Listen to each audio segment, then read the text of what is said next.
السلام علیکم۔ ٹوٹی ہوئی چوڑیاں اور خاموش محبت۔ شہر کی بھیڑ بھاڑ سے دور ایک چھوٹے سے قصبے میں زویا اپنے بوڑھے باپ کے ساتھ رہتی تھی۔ زویا کی زندگی سادگی اور معصومیت کا نمونہ تھی۔ اس قصبے میں ارحم بھی رہتا تھا، جو پیشے سے ایک مصور تھا اور زویا کا بچپن کا دوست بھی۔ ارحم کے رنگوں اور کینوس کی دنیا میں صرف ایک ہی تصویر مکمل تھی، اور وہ تھی زویا کی۔ ارحم نے کبھی زبان سے محبت کا اظہار نہیں کیا تھا، لیکن قصبے کے ہر درخت، ہر گلی اور اس کے ہر کینوس پر زویا کا نام لکھا تھا۔ زویا بھی اس سے خاموش محبت کو دل ہی دل میں محسوس کرتی تھی، لیکن حیا کی دیوار ہمیشہ ان دونوں کے درمیان حائل رہی۔ ایک دن زویا کے والد کی طبیعت اچانک بہت خراب ہو گئی۔ ڈاکٹروں نے بتایا کہ ان کے دل کا آپریشن فوری طور پر ضروری ہے، جس کے لیے ایک بھاری رقم کی ضرورت تھی۔ زویا کے پاس کوئی راستہ نہ تھا۔ اس نے اپنے خاندانی زیورات تک بیچ دیے، لیکن رقم پھر بھی کم تھی۔ یہ خبر جب ارحم کو ملی تو اس کا دل دہل گیا۔ وہ زویا کی آنکھوں میں آنسو نہیں دیکھ سکتا تھا۔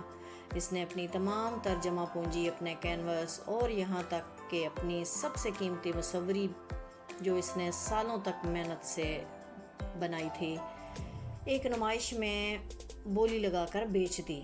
اس نے سارے پیسے خاموشی سے بغیر اپنا نام بتائے زویا کے والد کے علاج کے لیے اسپتال کے فنڈ میں جمع کروا دیے۔ آپریشن کامیاب ہو گیا اور زویا کے والد ٹھیک ہو گئے، لیکن اسی دوران زویا کے والد نے اپنی بیماری کے خوف سے زویا کا رشتہ اپنے ایک امیر رشتہ دار کے بیٹے دانیال سے طے کر دیا۔ زویا اپنے باپ کی خوشی اور ان کی گرتی ہوئی صحت کے سامنے انکار نہ کر سکی۔ شادی کا دن قریب آ گیا۔ ارحم کا دل خون کے آنسو رو رہا تھا، لیکن اس نے زویا کی خاموشی کی خاطر اپنے جذبات کو اندر ہی دفن کر دیا۔ شادی کی رات ارحم زویا کے گھر سے باہر کھڑا تھا۔ جب زویا رخصت ہو کر جا رہی تھی، اس کے ہاتھ سے شیشے کی سرخ چوڑیاں ٹوٹ کر زمین پر گر گئیں۔ ارحم نے آگے بڑھ کر ان کانچ کے ٹکڑوں کو اٹھایا، جن سے اس کا اپنا ہاتھ زخمی ہو گیا اور خون بہنے لگا، لیکن اس کا دل اس سے کہیں زیادہ زخمی تھا۔ سال گزرتے گئے۔ زویا ایک نئی زندگی میں ڈھلنے کی کوشش کر رہی تھی، لیکن تقدیر وہ کچھ اور ہی منظور تھا۔ دانیال ایک سخت گیر اور لاپرواہ انسان نکلا، جس نے زویا کو کبھی وہ عزت نہیں اور محبت نہیں دی تھی جس کی وہ حقدار تھی۔ زویا نے خاموشی سے ہر دکھ سہا اور ارحم کی یاد کو اپنے دل کے کسی کونے میں چھپا کر رکھا۔ 10 سال بعد زویا کے والد کا انتقال ہو گیا۔ زویا اپنے پرانے قصبے واپس آئی۔ وہ ویران گھر اور ارحم کی یادیں اسے گھیرنے لگی۔ جب وہ ارحم کے پرانے آرٹ اسٹوڈیو کے پاس سے گزری تو اس نے دیکھا کہ اسٹوڈیو کا دروازہ ہلکا سا کھلا تھا۔ اندر جا کر زویا کی آنکھیں پھٹی کی پھٹی رہ گئیں۔ اسٹوڈیو کی دیواروں پر سینکڑوں تصویریں لگی تھی اور ہر تصویر میں زویا ہی زویا تھی۔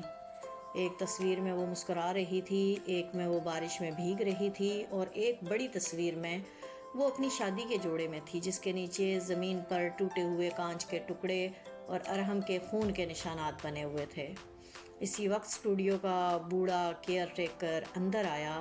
اس نے زویا کو پہچان لیا اور ایک خط اس کے ہاتھ میں تھما دیا۔ بیٹی، ارحم صاحب 5 سال پہلے اس دنیا سے چلے گئے۔ وہ پھیپھڑوں کی بیماری میں مبتلا تھے، لیکن انہوں نے کبھی کسی سے مدد نہیں لی۔ مرنے سے پہلے انہوں نے یہ خط تمہارے نام چھوڑا تھا اور کہا تھا کہ اگر تم کبھی آؤ تو میں یہ تمہیں دے دیا جائے۔ زویا نے کپکپاتے ہاتھوں سے خط کھولا۔ بقلم ارحم زویا، اگر تم یہ خط پڑھ رہی ہو تو اس کا مطلب ہے کہ میں اب اس دنیا میں نہیں ہوں۔ میں نے تم سے کبھی کچھ نہیں مانگا، بس تمہاری خوشی چاہیے۔ جس دن تم رخصت ہو رہی تھی، اس دن میری روح بھی تمہارے ساتھ چلی گئی تھی۔ میں نے اپنی پوری زندگی تمہاری یاد کے نام کر دی۔ اگر ممکن ہو تو مجھے معاف کر دینا کہ میں تمہیں وہ خوشیاں نہ دے سکا جو تم چاہتی تھی۔